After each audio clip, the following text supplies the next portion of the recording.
আসসালামু আলাইকুম। সো আজকের এই ভিডিওতে আমি দেখাবো কিভাবে একটা ই-কমার্স ওয়েবসাইট ম্যানেজ করবেন। এখানে আমরা যে ওয়েবসাইটটি দেখতেছি, এটাকে আমরা কিভাবে প্রোডাক্ট অ্যাড করব এবং কিভাবে ক্যাটাগরি চেঞ্জ করব, ছবি চেঞ্জ করব, স্লাইডার চেঞ্জ করব, সবকিছু আজকে দেখাবো। তো সর্বপ্রথম এখানে আমি ডোমেইন নামের পরে স্ল্যাশ অ্যাডমিন লিখব। অ্যাডমিন লিখলে কি হবে, আমি অ্যাডমিন প্যানেল লগ ইন করতে পারবো।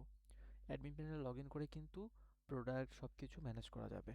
তো এখানে আমি হচ্ছে পাসওয়ার্ড আর দিয়ে দিচ্ছি ইমেল আর হচ্ছে পাসওয়ার্ড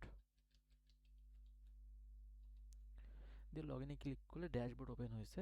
এখানে টোটাল অর্ডার, এখানে today order, total total sell, total order এবং টুডে টোটাল সেল। ওকে, সো এখানে এভাবে দেখাবে এবং এখানে পেন্ডিং, ক্যান্সেল সব কিছু আর কি দেখাবে। এখানে total sell product, top sell product এবং নিউ কাস্টমার, লেটেস্ট অর্ডার এগুলো সব দেখাবে। সো সবার প্রথমে আসি যে আমি কিভাবে একটা ওয়েবসাইট প্রোডাক্ট অ্যাড করব। ওকে, সো প্রোডাক্টে ক্লিক করলে প্রোডাক্ট ম্যানেজার আছে, category, sub category, child category, brand, attribute, low stock. So আমি প্রথমে বলি যে আমাদের কোনো একটা প্রোডাক্ট অ্যাড করতে গেলে ক্যাটাগরি দরকার হয়। আমি যদি একটু দেখাই, এইটা হচ্ছে আমাদের ক্যাটাগরি শো করতেছে, রাইট? সো এখানে যদি আমি ক্লিক করি এই ক্যাটাগরিগুলো এখানে শো করতেছে। আমি চাইলে এখান থেকে এডিট করতে পারবো, চাইলে নতুন তৈরি করতেও পারবো। এরপর আসি সাব ক্যাটাগরি।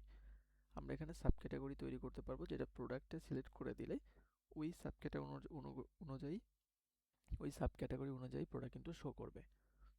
এখানে আছে চাইল্ড ক্যাটাগরি, যদি চাইল্ড ক্যাটাগরি থাকে তাহলে এখানে দিতে পারেন। এখানে ব্র্যান্ড আছে, কোনো ব্র্যান্ডের নাম মেনশন করে দিতে চাইলে ব্র্যান্ড দিতে পারেন। অ্যাট্রিবিউট হচ্ছে কোনো জিনিসের যদি সাইজ, কালার এরকম অ্যাট্রিবিউট থাকে সেটা দিতে পারেন। অনেক সময় ব্ল্যাক হয়, শাড়ির যেমন ব্ল্যাক হয়, হোয়াইট হয়, ব্লু হয়, আবার সাইজ কিন্তু হয় অনেক প্রোডাক্টের। সো এটা এভাবে আমরা দিতে পারবো। এখানে ক্লিক করলে কিন্তু সাইজগুলো কমা কমা কমা দিয়ে দিতে হবে। এমন আমরা অ্যাট্রিবিউট অনেকগুলো অ্যাট্রিবিউটও তৈরি করতে পারবো আমার ইচ্ছা মতো। করার পরে আমি যখন প্রোডাক্টে যাব, প্রোডাক্টে গিয়ে যখন আমি প্রোডাক্ট ম্যানেজারে ক্লিক করব, এখানে সবগুলো প্রোডাক্ট দেখাবে। এইটা দিয়ে ডিলিট করতে পারবো। এই যে ডিলিটের আইকন, এটা হচ্ছে এডিটের আইকন, এটা হচ্ছে ইনঅ্যাক্টিভ করা বা অ্যাক্টিভ করা। এটা যেমন অ্যাক্টিভ আছে, আমি যদি এখানে ক্লিক করি তাহলে কিন্তু এটা ইনঅ্যাক্টিভ হয়ে যাবে। আবার যদি এটা আমি ক্লিক করি তাহলে কিন্তু এটা অ্যাক্টিভ হয়ে যাবে। দেখেন এই জিনিসটা উপরে থাকলে ওইটা ইনঅ্যাক্টিভ, নিচে থাকলে ওইটা অ্যাক্টিভ। সো এখানে আমি ডিলিটে ক্লিক করলো, সেমভাবে ক্লিক করলে ডিলিট হয়ে যাবে। এখানে আছে, এটা হচ্ছে হট ডিল, অর্থাৎ ওয়েবসাইটের এখানে এই যে প্রোডাক্ট যেখানে শো করে, ফিচার প্রোডাক্ট এবং টপ সেল প্রোডাক্ট, তো হোম পেজে শো করার জন্য আমি এই ফিচারটাতে যদি ক্লিক করি তাহলে কি হবে, এখানে এখানে কিন্তু শো করতেছে। ওকে, সো এটা হচ্ছে ফিচার, টপ ফিচার। ওকে, এটা হচ্ছে যে ফিচার প্রোডাক্ট আছে না, এখান থেকে আমরা যদি এটা দিয়ে দিই, ফিচার প্রোডাক্টে ক্লিক করে দিই তাহলে কিন্তু এই জিনিসটা ফিচার প্রোডাক্টটা শো করতেছে। তো আমি যে কোনো, আমার যদি অসংখ্য প্রোডাক্ট থাকে, আমি এর মধ্যে মাত্র 6টা প্রোডাক্ট এখানে আমি শো করে রাখতে পারবো এবং বাদবাকি প্রোডাক্ট এখানে ক্লিক করলে সব প্রোডাক্টগুলো তো শো করবেই। এর পরবর্তীতে আমি আসি কীভাবে প্রোডাক্ট অ্যাড করব। তো এখানে আমি অ্যাড প্রোডাক্টে ক্লিক করলাম, করলে আমি প্রোডাক্টের নাম দিব। আমি যে কোনো একটা নাম দিব, দেওয়ার পরে এখান থেকে ক্যাটাগরিটা সিলেক্ট করে দিতে হবে।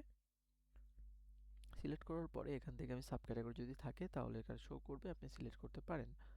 এখানে ব্র্যান্ড সিলেক্ট করলেও সমস্যা নেই, সিলেক্ট করলে ওই ব্র্যান্ডের আন্ডারে প্রোডাক্টটি হবে। আচ্ছা, এরপরে আছে পারচেস প্রাইস। এই প্রাইসটা দেওয়া হয় আপনার প্রফিট হিসাব করার জন্য। আমরা যখন রিপোর্ট দেখব তখন যেন আমি প্রফিটটা হিসাব করতে পারি। তো যার কারণে এখানে আপনি পারচেস প্রাইসটা দিয়ে দিবেন। হোলসেল প্রাইস হচ্ছে আমি যদি কোনো হোলসেল বিক্রি করতে চাই তাহলে দিতে পারি, দিলেও সমস্যা নেই, না দিলেও সমস্যা নেই। ওল্ড প্রাইস হচ্ছে আগের যে প্রাইস ছিল সেই প্রাইস, আর নিউ প্রাইস হচ্ছে আমি নতুন যে প্রাইসে বিক্রি করতেছি। ঠিক আছে? সো এখানে স্টক মানে আমার স্টকে কতটা প্রোডাক্ট আছে। তো স্টক অ্যালার্ট মানে হচ্ছে যে আমার স্টকের কতটা প্রোডাক্ট স্টকে আসলে আমাকে অ্যালার্ট দিবে। এই যে এখানে লো স্টক অপশন আছে, এখানে এখানে যদি আপনি ক্লিক করেন তাহলে সকল স্টকের প্রোডাক্টগুলো এখানে দেখাচ্ছে। সো আমি যদি লো স্টক দিই আমাকে কিন্তু সেই স্টক অ্যালার্টটা দিবে। এখানে আমি ওয়েট দিতে পারি, যদি ওয়েট থাকে, ওয়েট যত নাই দেওয়া দরকার নাই। আচ্ছা, এর পরবর্তীতে আমি ছবি দিতে পারবো। এখান থেকে আমি আমার যে ছবি আছে এই ছবিটা সিলেক্ট করে দিতে পারবো। ওকে, এখানে ভিডিও যদি থাকে ভিডিও দিতে পারবো। এখানে আমি যে অ্যাট্রিবিউটগুলো তৈরি করেছিলাম, কালার, আমার যদি কোনো কালার থাকে আমি এখানে কালার সাইজ দিতে পারবো। তখন কিন্তু এখানে প্রত্যেকটা ভেরিয়েশনের জন্য প্রাইস দিতে হবে। যে রেড, যেমন আমি যদি এখানে দুইটা ভেরিয়েশন সিলেক্ট করি, তাহলে রেড কালার এস সাইজের জন্য প্রাইস দিতে হবে, red size L size, red colour L সাইজের জন্য প্রাইস দিতে হবে। এভাবে কিন্তু প্রাইসগুলো দিতে হবে। যদি এটা না দেন তাও সমস্যা নাই, এটা কেটে দিলেই কিন্তু এটা চলে যাবে। ওকে, এর পরবর্তীতে এখানে ডেসক্রিপশন যদি দেই হবে, না দিলেও সমস্যা নাই। এখানে স্ট্যাটাস, আমি প্রোডাক্টটা শো করতে চাচ্ছি কি চাচ্ছি না, এটা স্ট্যাটাস দিয়ে আমি এখানে ক্লিক করলে প্রোডাক্ট কিন্তু অ্যাড হয়ে যাবে, যেমন প্রোডাক্টটা আপলোড হয়ে গেছে। মানে এই প্রোডাক্টটা আমরা চাইলে এডিট করতে পারবো, এখানে ক্লিক করে কিন্তু প্রোডাক্টটা এডিট করতে পারবো, সব কিছু লেখাই আছে। ওকে, এর পরবর্তীতে যদি কোনো একজন কাস্টমার অর্ডার করে, এখানে ক্লিক করে যদি কোনো একজন কাস্টমার কার্ডে যোগ করে, দেন এখানে যদি তার ডিটেলস দিয়ে সে অর্ডার করে, তাহলে কিন্তু সে দেখতে পাবে অর্ডার কনফার্ম হয়ে গেছে। এবং অর্ডার কনফার্ম হয়ে যাওয়ার পরে আমি যদি এখানে অ্যাডমিন প্যানেলে আসি, এখানে কিন্তু নোটিফিকেশন শো করবে এবং এই নোটিফিকেশনের এখান থেকে আমি দেখতে পারবো যে অল অর্ডারে ক্লিক করলে অর্ডারগুলো আমি দেখতে পাচ্ছি এখানে। সো এই অর্ডারটা আমি এখানে দেখলাম যে কত টাকার অর্ডার, প্রোডাক্ট, এবং নোট দেখতে পাচ্ছি, নাম দেখতে পাচ্ছি, কাস্টমারের ফোন নাম্বার দেখতে পাচ্ছি। ওকে, এখন আমি এখানে ক্লিক যদি করি, এই যে আই আইকনে ক্লিক করলে এখানে ইনভয়েস দেখতে পারবো। তার ইনভয়েসটা কিন্তু আমি তাকে পিন করে দিতে পারবো। আবার চাইলে আমি এখান থেকে কুরিয়ার কিন্তু সেন্ড টু কুরিয়ার করে দিতে পারবো, তাহলে কুরিয়াতে এটা চলে যাবে, অটোমেটিক কুরিয়াতে চলে যাবে যদি আপনি কুরিয়ার ইন্টিগ্রেশন করে রাখেন। এর পরবর্তীতে এখানে আসে প্রসেস। তো এখানে এই যে আইকন, সেটিং আইকনে ক্লিক করলে এটা কিন্তু আমি স্ট্যাটাস চেঞ্জ করতে পারবো।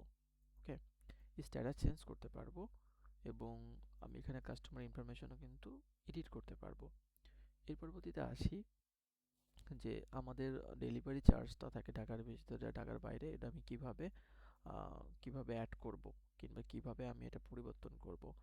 তো এইখানে দেখেন সাইজ, এখানে সাইট সেটিংসের মধ্যে থেকে আমাদের general setting, social media, contact, তারপরে হচ্ছে শিপিং চার্জ এবং অর্ডার স্ট্যাটাস। তো এইখানে শিপিং চার্জে যদি আমি ক্লিক করি, দেখেন শিপিং চার্জে কিন্তু ৩টা লেখা আছে। এখান থেকে ঢাকার সিটির ভেতরে যদি ক্লিক করি, এখানে কিন্তু প্রাইস দেওয়া আছে, এই অ্যামাউন্টটা কিন্তু শিপিং চার্জ হিসেবে অ্যাড হবে, দিয়ে সেভ করবেন। এখান থেকে আপনি ঢাকার বাইরে অ্যাড করবেন। এবং ই চেক আউট মানে হচ্ছে যে এটা কি কাস্টমার এখানে চেক আউটের সময় দেখতে পারবে কিনা, চেক আউটের সময় কাস্টমার এটা পাবে কিনা। আমি যদি এখানে ক্লিক করি, দেখেন এখানে চেক আউটের সময় এটা পাবে কিনা। তো এটা হচ্ছে ই চেক আউট, এটা অবশ্যই ইনেবল করে দিতে হবে যদি চেক আউটের ফিল্ডে চান। এর পরবর্তীতে আমি যদি যাই, এখান থেকে আমি চাইলে আরও অ্যাড করতে পারবো, শিপিং সিস্টেম অ্যাড করতে পারবো। সাপোজ আমি চাচ্ছি যে নাটোর জেলার মধ্যে 20 টাকা, তো আমি এখানে নাটোর জেলা কিন্তু লিখে দিতে পারবো, দিয়ে এখানে 20 টাকা লিখে দিতে পারবো। এখানে আমি যদি দেখি সাইট সেটিং, জেনারেল সেটিং, এর মধ্যে থেকে আমি যদি এখানে ক্লিক করি এডিটে, তাহলে কিন্তু এখানে নাম, লোগো এবং ফ্যাব আইকন, শিপিং চার্জ পার কেজি, এইটা হচ্ছে যদি আপনি চান যে 1 কেজি বেশি হইলে সেটা শিপিং চার্জ বাড়বে, এটা আপনি দিতে পারেন। আর যদি না থাকে তাহলে 0 দিয়ে রাখলে সমস্যা নাই। আর এখানে সবার টপের উপরে যে নোটিশটা শো করে, এখানে যে নোটিশ লেখাটা শো করে, এটা কিন্তু এখান থেকে এডিট করতে পারবেন। এখানে আপনি যে কোনো কিছু এভাবে কিন্তু লিখে দিতে পারেন। ওকে, সেভ করলে কিন্তু এটা পরিবর্তন হয়ে যাবে, এটা পরিবর্তন হয়ে যাবে। এবং আপনার যে ফোন নাম্বার, কন্ট্যাক্ট ইনফরমেশন, এখানে কন্ট্যাক্টের মধ্যে ক্লিক করলে এখান থেকে ক্লিক করে কন্ট্যাক্ট এবং ইমেল এগুলো কিন্তু চেঞ্জ করতে পারবেন, ঠিকানাও চেঞ্জ করতে পারবেন। এরপরে আসি যে আমরা এখানে প্রোডাক্ট আপলোড হইলো, এখন আমরা হচ্ছে ক্যাটাগরি তৈরি করা হইলো। ক্যাটাগরির একটা বিষয় আমি বুঝাই দিই। ক্যাটাগরির এখানে ক্যাটাগরি ক্লিক করলে এখান থেকে যদি আপনি এডিটে যান, এই যে ক্যাটাগরি ইমেজটা আছে, এই ইমেজটা কিন্তু এখানে শো করবে। সো ইমেজটার সাইজটা অবশ্যই সেইভাবে দিতে হবে, যেটা হাইট এবং উইডথ যাতে সমান হয়, এই জিনিসটা মাথায় রাখতে হবে। এর পরবর্তীতে এখানে ফন্ট ভিউ, এটা অবশ্যই ক্লিক করে দিতে হবে। অর্থাৎ আপনার সবগুলো ক্যাটাগরিতে এখানে আপনি শো করাতে নাও চান, তাহলেও পসিবল, কারণ যেই ক্যাটাগরি তৈরি করবেন সেইখানে যদি ফন্ট ভিউ ক্লিক করে দেন তাহলে যেটা হবে এই ক্যাটাগরিটা ফন্টে শো করবে, আর যদি না দেন তাহলে ফন্টে শো করবে না। স্ট্যাটাস অর্থাৎ আপনি এটা কি অ্যাক্টিভ রাখবেন কি রাখবেন না এটা করতে পারবেন। এর পরবর্তীতে আসি যে ব্যানার, এই যে এখানে স্লাইড হচ্ছে এটা আমি কিভাবে পরিবর্তন করব। তো এখানে দেখেন ব্যানার অ্যান্ড অ্যাড লেখা আছে। এখানে এসে আপনি অনেকগুলো ব্যানার দেখতে পাবেন, দুইটা ব্যানার দেখতে পারবেন। তো এটার সাইজও কিন্তু বলে দেওয়া আছে। সো এখানে যদি ক্লিক করি তাহলে এই ব্যানারের ছবিটা চেঞ্জ করতে পারবো এবং ছবির উপরে ক্লিক করলে কোথায় নিয়ে যাবে এটার লিঙ্ক দিতে পারবো। এখানে ক্লিক করলেই ছবি আপলোড করতে পারবো।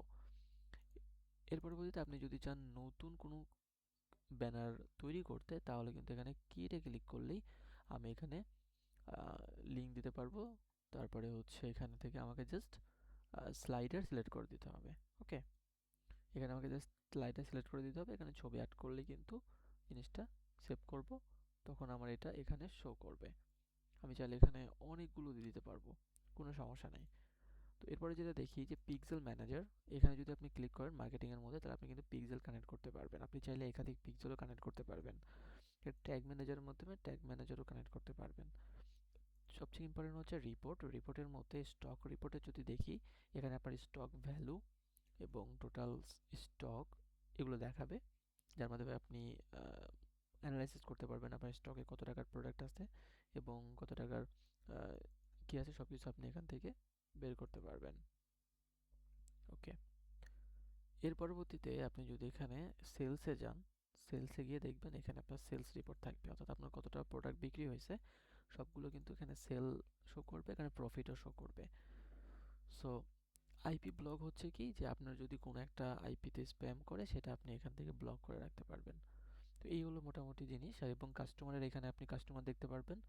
কাস্টমারের এখানে ক্লিক করলে কাস্টমারকে এডিট করতে পারবেন এবং কাস্টমারের যে ভিউ এখানে ক্লিক করলে আইকনটা দেখতে পারবেন আপনি, এবং কাস্টমার কতটা অর্ডার দিছে দেখতে পারবেন। কাস্টমারের এখানে ক্লিক করলে কল যাবে তার কাছে এবং লগ ইন করলে কাস্টমারের হিসেবে লগ ইন করতে পারবেন। এখানে যদি ক্লিক করেন এই কাস্টমার হিসেবে লগ ইন করতে পারবেন। কাস্টমাররা কিন্তু লগ ইন করে এরকমটা দেখতে পারবে।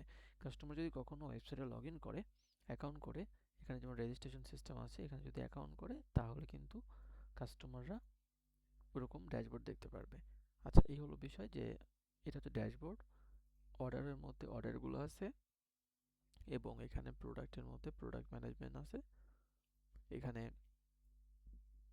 কাস্টমারের মধ্যে কাস্টমার আছে এবং এখানে রিভিউর মধ্যে রিভিউ আছে, অর্থাৎ কোনো প্রোডাক্টটা যদি রিভিউ কোনো কাস্টমার দেয় তাহলে সেই রিভিউটা কিন্তু এখানে শো করবে।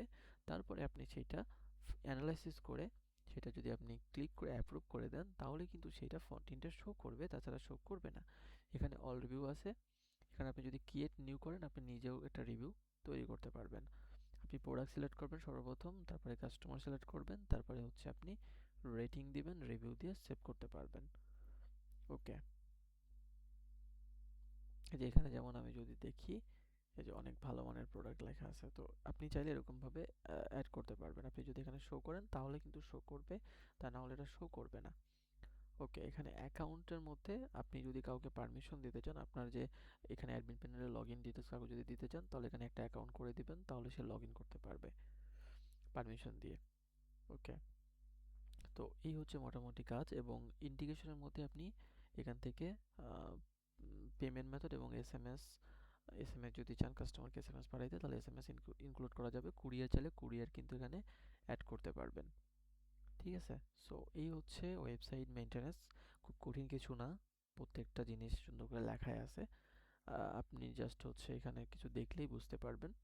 খুবই সহজভাবে এই জিনিসটা করা আছে। ধন্যবাদ।